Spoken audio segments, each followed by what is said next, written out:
Alors, bonjour, صباح الخير الناس الكل. مرحبا بكم. Alors, اليوم صباح باش نبداو نهارنا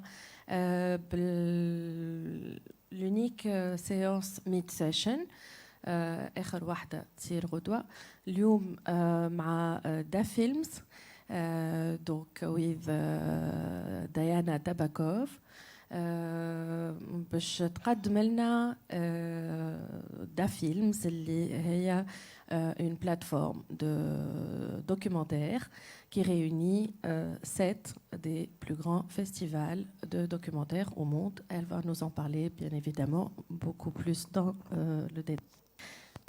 Allô. Et puis, donc, فما 50 minutes. ديانا باش تتكلم ربع ساعة ومن بعد نعديو لكم les questions في الصالة pour l'échange. Merci. Yeah, I can start. Hello, thank you very much for inviting me. Hello to everyone who's here on site and everyone who is online. Hello. So I'm here to introduce very briefly our online platform called Dafilms.com, which is a shortcut for Doc Alliance Films, which I will talk about later. So the best would be to go through our website online, but you can do that at home. I have just some screenshots for you to imagine what I'm talking about. So we are a streaming platform that is available globally. We have existed for 16 years now, and we present mainly documentary films, creative documentaries, festival films, experimental films from the whole world, mainly predominantly from Europe though. So this is our homepage. You can see our claim, your online documentary cinema. It's pretty explicit. We also have a domain for Americas and Asia, and for Americas we were more emotional, so there we have embraced the world through documentary. So it is a space where you can search and you can learn about the world and stories and people and places through films that we select from film festivals. We have about, I think it's 3,800 films that are online now. Most of them are online globally, but many of them have also their excluded territories. So it can happen that sometimes in your specific country, this film is not available. But that's just minor cases. A little bit about us and about our program. So you can go to the website, dafilms.com.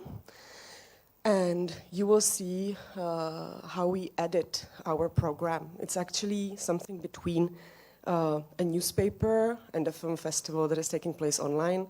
So we take care about what's happening in the world, and we try to react to that with specific film sections that we do, and with specific films that we pinpoint in that specific time. So it's better for us to also have a reason why are we communicating this specific film in this specific time. So we can go to the other slide, please. That's just a continuation of the website. If you scroll more below, it's you can see that it's basically like a VOD platform that you're used to, but not as much. It's not just this, like these trays you have at other VOD platforms. We also have these bigger images, and we just to introduce you our program structure. We have films of the week, we have curated programs, we have retrospectives of filmmakers that we like to show, and we mainly do also festival programs. So together with other film festivals, we create a list of films and we present them worldwide to the audiences. Yeah, so I think that what is a kind of symbolic, or what we like to do the most is probably promote filmmakers as artists. I think that's what makes us different from other platforms, is that we often make these retros and tributes, and it can be from bigger names to very emerging directors, and we try to present the body of art So you could say that also we're kind of a, let's say, like a filmmakers platform, and I think it's important for audiences to know your previous films as a director, and maybe your new film is still not online, is still legally not available online, so it's interesting for other audiences and festivals to actually understand your body of art and actually your previous film. So we like to do that, and we like to do also live conversations. This is something that started now during COVID era that we felt that there's this gap between the audiences and the directors, so there was no dialogue about the film that much, right? So that's what we missed from the cinemas and the film festivals and other film events. So we started doing these live conversations. So we do live streaming where people can participate from the whole world, which is really amazing because at the same time you have questions from Japan, from Prague, from Venezuela. I mean, if it's not, it's very difficult with the time zones then, but you know, if someone is an early bird somewhere and somewhere is a night person, then they connect during one live stream and they can discuss straight with the filmmaker. So this is something we started doing a year ago, I think, or 2 years ago. And we want to proceed on that. Actually found out that that is something that we want to do. We don't want to just show films. We want to create more of an engaging space as well. So invite people to spend more time. And this is also a reaction to what happened in the past 2 years when, of course, streaming platforms had a great opportunity, of course. The cinemas were closed. Festivals, unfortunately, had to be released digitally. We actually released, I think, 43 festival programs just in 2020. Which was pretty crazy because a festival has a totally different dynamic. So even the dynamic of our work as a VOD platform changed absolutely. But I think we somehow figured out that we are not this kind of technological digital service, and we realized we cannot really go into digitally releasing a whole film festival. But we are a strong partner that has been developing a brand of documentary film worldwide, and this is what we want to keep, and we want to be a strong partner for film festivals and filmmakers to have an international visibility, which is really, really, really, really important, but also really, really difficult. No one really knows how to do a global promotion. No one really knows how to do international PR. It just takes time. So we just really need to work on it every day and think of new campaigns all the time. And I think that also what the COVID times brought is that a lot of people realize that VOD platforms can be a strong partner for you, either if you're a producer or a distributor or a film institution or a film festival, and you release some films online. You can get a lot of data. You learn about your audiences a lot. So you can understand who they are, where did they come from, when did they watch, which advertisement actually worked. So you can read so much about them. And you need to combine, of course, something that is your statement, your vision, and then also the numbers, and somehow balance between those things. It's not that you drive a platform like you're a robot, right? I mean, we're still people. Most of us are filmmakers, ex-filmmakers, or like people from film studies, film lovers mainly. So we're kind of always going to do what we want to, but it's good to have data, and it's good to play with them. So this is something that I think a lot of people understood in these days, that the VOD platforms can give you this data if you ask for it. I mean, I'm not speaking about the major streamers. Those are big data companies that don't give any data out. But it's unfortunate, of course. But with smaller VOD platforms, the ones you pick, the ones you want to work with, the ones you want to discuss the strategies with those you can ask for the numbers, and you should. So for the program, I just wanted to add something. Let me see. Yeah. I found out that we have films from Algeria, Egypt, Ethiopia, Kenya, Congo-Kinshasa, Morocco, Madagascar, Malawi, Nigeria, Sudan, Senegal, Chad, Uganda, South Africa, and Zimbabwe. So I think we have a lot of work to do. I mean, we should get films from more countries, from Africa.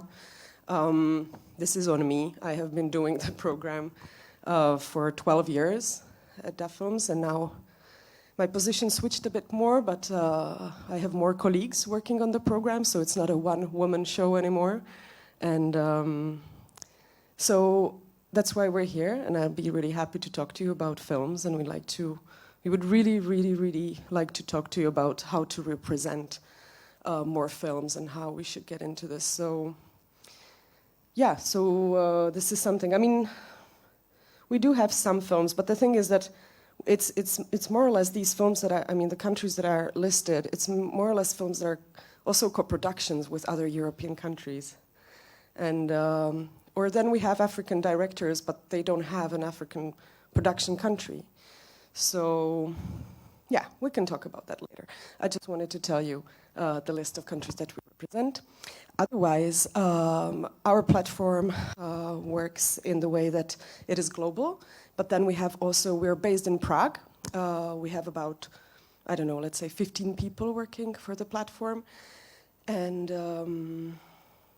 we are based in Prague, so we have 3 localized versions. We have a Czech version, Slovakian version, and a Polish version. And those versions are absolutely different. Those are very much reacting to what is in the cinemas in the place, and because that is a different way and a different way of working with films. If you have a platform that is open only for one country, which probably film festivals do a lot now, that they have, as Mads was speaking yesterday, and I think it's an amazing opportunity for film festivals to have their on-site festival for meetings and having all the fun and dialogue, and then also having the online to somehow gather people from other regions of their country and somehow prolong the event. But that's usually because of the premiere status, it's usually just for one country. And it would be very difficult to work with absolutely new films internationally, of course, because new films are waiting for their film festival premieres and for the theatrical distributors. So it was always very difficult for us when we were only global, because we usually got very old films, or we got them just for a couple of territories. So then it was, you know, this vicious circle that you cannot get the hot stuff. You cannot get the attractive films that actually people are writing about now. And we had to wait until they did all these windows. And this, of course, is kind of disrupted right now, but not really. And we always respect that. I mean, I do respect that films are made for cinema.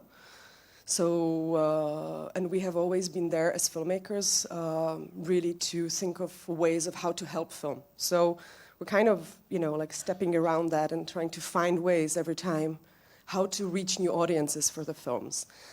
And so those are our local versions help us that we can present premieres. Let's say something is in a cinema, Czech documentary, and at the same time we present the film online. And because at that time, actually, it's the only time that the producer or the distributor has time to invest, has money and a budget to invest into promotion. And we are partners who can actually join in this, and we can actually join our budgets, and we can divide the sectors and kind of plan a campaign for the film. So it's much more playful to have a localized VOD for one territory. You can really communicate with local media in a local language. You have localized versions of the films, and we can play with premiere formats. But then we have the global version, which is, so we have Czech, Slovak, Polish, which has always .cz, dafilms.pl, dafilms.sk. That's a Central European one. And then we have a global Dafilms, which is the dafilms.com. And on that homepage, you will see that you can click through Europe, Asia, and Americas. We're pretty strong in Latin America, actually. Everything goes super viral there. I mean, we don't really know how to monetize it, but it's really quite visible, all the numbers coming from that country, those countries. So, so that's something that I'm switching to the topic of promotion now from program. For us, I mean, we are somehow as something between a distributor and a broadcaster. So it's I think 50 or 60% of our job is actually promotion. So we like to put the films into a specific context. We like to repackage it, if we want to use this market language. And that's why we have created a homepage for Europe and a different homepage for Asia and Americas, because it is somehow different. Maybe also the perspective on the world. In the European one, we're more of a look into the cinema, but maybe in Americas it's more like a newspaper. So look at the world. Yeah, I don't know. It's maybe we're learning. We're trying to find ways of how to take, let's say, the same films, but to somehow put them in a different context for different areas. And so this is what we're playing around with now. And I think it's worth it. I think so. This is something that we invest the most time into, and we try to be also strong partners to our film directors and producers with preparing some campaigns for that. Okay, we can go to the next slide. Oh yes, our Doc Alliance. So the main thing is that we are powered by film festivals. We have been founded by film festivals, and we are always in touch with them. Our program structure is mainly based on festival programs. We do our original stuff, we do our retrospectives, we do our films of the week, and we do our specific programs.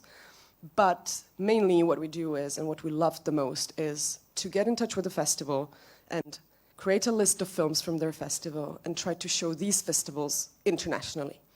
And this list of films is then labeled by the festival, so it's kind of a promotion, an international promotion for the festival, and for us it's a very important way, also a very good way to get to their audiences, but mainly to also get new films on our platform. And together we think of ways of how we can present these films. Is it a topic, or is it like a competition, or is it a retrospective? So with each festival, the cooperation is absolutely different and individually based. And so this is our platform was founded and powered by 7 specific festivals. They're all European. And they are the festivals for European documentary. So CPH Docs, beautiful, wonderful, enormous, innovative festival. We had a presentation by Mats yesterday here. Doc Lisboa, beautiful festival with avant-garde films. I think they do program films that are non-European quite often as well. They look for directors out of Europe. Millennium Docs Against Gravity, that's a Polish film festival, pretty big. They're very strong in their regions, so it's good if you have your film there, you might as well get to other regions of Poland as well. And also the director of this festival has his own theatrical distribution, so maybe he could pick your films for his theatrical distribution in Poland. It's a very strong territory in Europe for cinema as well. So that's our Polish partner. Doc Leipzig, one of, I think, the European oldest film festivals. I think it had a dove on the poster. It had for like ages and ages. I think it was a present from Picasso to the leftist Eastern Germany. Doc Leipzig, a very important European event, also have films from all the world, and I think they have a strong co-production market. So for industry events, it's quite good to visit this festival as well. Fit Marseille, a very beautiful French festival by the coast, and it's a very avant-garde program, and I think there I found a lot of films actually from Africa and from Asia. So that is something I always loved about FID. And Jihlava, that's our festival from Czech Republic, where I'm from, and that's where I grew up. I used to sleep in a car at a parking lot, I don't know, 20 years ago, and then I went to watch films. And then like 15 years later, I was in a jury of the festival, so it was a funny development. And That's where I grew up. That's where I grew up, and it's a great, also pretty avant-garde festival, and it's really audience-based. I don't get it. They have these really often very experimental films, but the cinema is full. It's amazing, and that's the great thing about festivals. And that's why I believe in film festivals so much, because I think they're the strongest distribution partners for us, and they create the event. And because Jihlava, for example, as CPH for sure, and many of the other festivals are such party places. People just love to go there, and even though they're watching your film Hangover, it's just worth it. And they're in the cinema, and the cinemas are full. And they're so educated. I moderate a lot of discussions at the Jihlava Festival, and I'm always surprised how these audiences are actually educated. Their questions, they surprise me. So it's always good to also work with festivals that have been there for such a long time, because they're already educated their audiences in a way. And Visions du Rail, also one of my very close festivals, beautiful program. It used to be very, I don't know, like poetic, observational films. Program is changing, of course, which is natural, and it's a great event, I think. Also, they have a pitching forum, so and a lot of sales agents and distributors travel there, so it could be quite a good spot for you guys to look into and see whether it could be interesting for your future plans. And okay, so that's our Doc Alliance. We cooperate on various projects. One of them is, for example, Doc Alliance Award, Doc Alliance Selection Award, which means very briefly that each of these 7 festivals picks one film. So we have a section of 7 films, and then we have a jury which decides which of the films are the best, and we award them in Cannes. So we gave this award on Tuesday. In Cannes, that is right, it's just happening right now. And the other most visible project is this VOD platform that we do together. So films that have been to any of these 7 festivals are actually automatically selected to our VOD platform. You don't need to go through our selection process anymore, but you're not obliged to go online, of course. So if any of your films have been there and you want to go online, just please let me know, and we can just go through the process. Okay, we can go to the next slide. I don't know how much time I have. Yeah, I'm not really good in doing presentations. Sorry, it's a bit DIY, but I just wanted to, this is what I was talking about. Okay, we already spoke about this. That's the international part, Europe, Americas, Asia, and then we have the national parts, and that's mainly because of the promotional possibilities and the ways of how to work with premieres.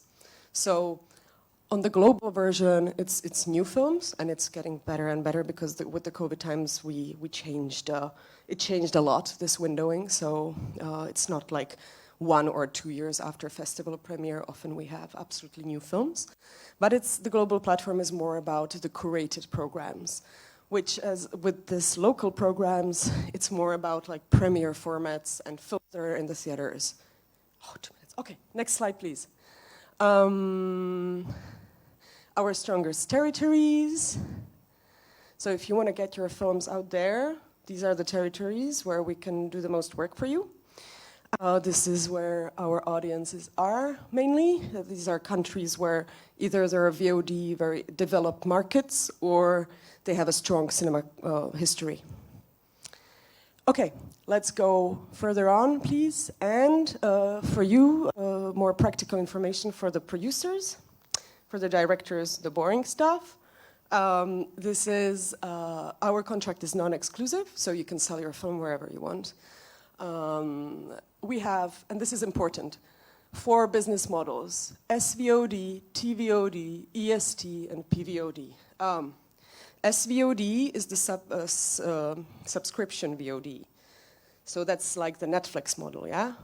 That's people pay €6 and they can watch films on our platform for a month. Or they can buy a yearly subscription. And we send you, as a producer, 60% of the revenue. TVOD is the so-called transactional VOD, which means that the audiences can only buy 1 film. And they just pay for the stream, like €2, €1, €3, depends how you set it. And you also get 60% of each of this sale. EST, it's electronic sell-through, or also called download to own, which means that the people download it and keep it forever. And then PVOD, it's a premium VOD, which is something that has developed far more. We have been doing it for like 7 years, but it has developed far more now, mainly with the Warner and all the studio films that started with like Wonder Woman and so on. Now with the closed cinemas, they decided that they will also release the films on their platforms that they have. And they release a film, and what we do as well, we take a film, we release it for 4 days, and then when the film is also premiered in the cinema, and so we create a campaign, we have some digital marketing, we do a press release, all this classic PR, and then the film is online just for 4 days, then it goes offline, it's still in the cinemas, and after 3 weeks we put the film up online again. And during that time, it is regularly it has their cinema events, discussions, maybe we do some live streams. So it's a cooperation between our platform and cinemas and the distributor and all their press and PR partners that they have and that we have. So it's a fantastic model of how to play around with it. And yeah, geo-blocking, it's good for you that you don't wait forever with putting your film online. It's good that you, once you know that in specific territories you can show your film already, just do it, go there, and then add or take out territories, not to wait for 2 years before you put your film out there when people actually want to see it. And so for me, the best would be, I mean, as a filmmaker, to put your film online if you're interested in online. You might not be, but if you are, put it as soon as possible with partners that you like to talk to, with partners who know that will take care of your film, that will write about it. Ask how long will your film be on the homepage, what will they do with it, what numbers they can give you. Choose a partner like that and do it as soon as possible and plan the strategy around the territories. Maybe I will start in my country and then I will add new territories depending on the festival releases, because with online it's very difficult unless you have an offline visibility. It's important for you to also understand that it's not enough to place your film somewhere on the internet and expect that people will come and find it there. It's a lot of work to get the audiences there, so it's also needed that you have like visibility there. And even though we are an online project, we still stick our posters to toilets at film festivals. I think it's really important to have this kind of visibility at every time. I heard somewhere that someone needs to see an image of your film for like 12 times before they buy it. I don't really believe it, but I mean, it is a bit like that, right? Like we really need to encounter things more times in order to decide that we're gonna watch something or we're gonna buy something. Okay, the rest I don't think is that important. What's the last slide, I think? Yeah, that's it. That's my contact if you want to get in touch with me, and I'm not sure I told you everything I wanted to, but I think we ran out of time. So if you have any questions, please. We have a microphone here, and we can talk more about what you're interested in, whether it's practical stuff or anything.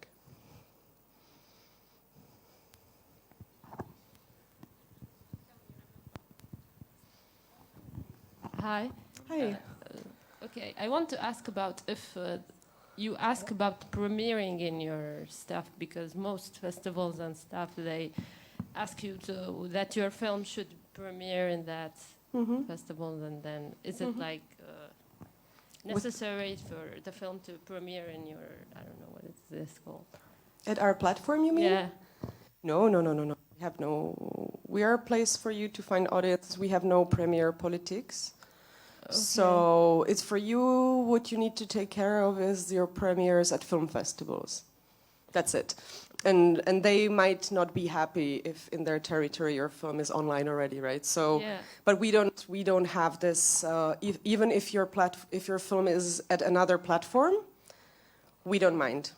We are not exclusive. I'm not a fan of exclusivity. I don't think it's good for the film. So our contract is non-exclusive, and I think it's for you as producers and filmmakers, it's better to have at least, let's say, 3 platforms where you can add up the revenues and present it at more places, because each platform has a different audience. So it's a great way to reach out. Okay, thank you. Yeah, thanks for the question.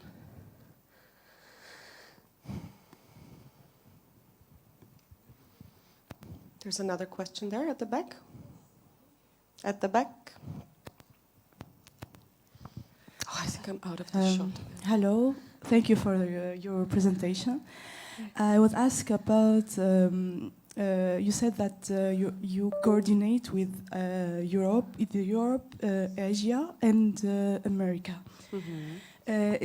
Is there somehow for African filmmaker to postulate, and if you have some criteria or kind of topic that you accept the film or something like that? Mm-hmm. That's it. We're open to films from all over the world. It's just that we need to prioritize in the way of how we systematically work with promotion. That's why we had these domains. But we do have audiences in Africa, and we do have some African films. And why I told you the list of countries is just that I wanted to tell you that I want to change this, and I would love to have more African films online. And it is also predominantly because we have European funding that we were always focusing on European films, because this is what they ask from us, right? But we're gonna, for sure, open up more to African films. So you can submit films. There's email contacts on our website. You can just send us an email and say, hey, I have a film. Would you like to see a screener? Give us some information and some context about it, please, if you were to any film festivals or what kind of status of the film is. It can be old. We don't need new films. It can also be, I mean, we have films from 60s, 30s, actually, 20, I mean, yeah. So you can really send us anything. And but we are selective. So we will let you know in about a month or 2, usually, whether we have selected the film or not. And then there is a legal process. We have a contract which has 4 pages, and you look through it, and we sign the contract, and it's done. And if the film has broadcasted in other platform, is it possible to broadcast it in your platform? Sure. Yeah. That's the non-exclusivity. We're not. We don't mind. We don't have a premier politics of this, so you can still be online on another platform, and you can go to ours as well. There are platforms that are exclusive, of course, but we are not. So, yeah, if you're interested, just send us the film. Okay, thank you. Thank you for your question.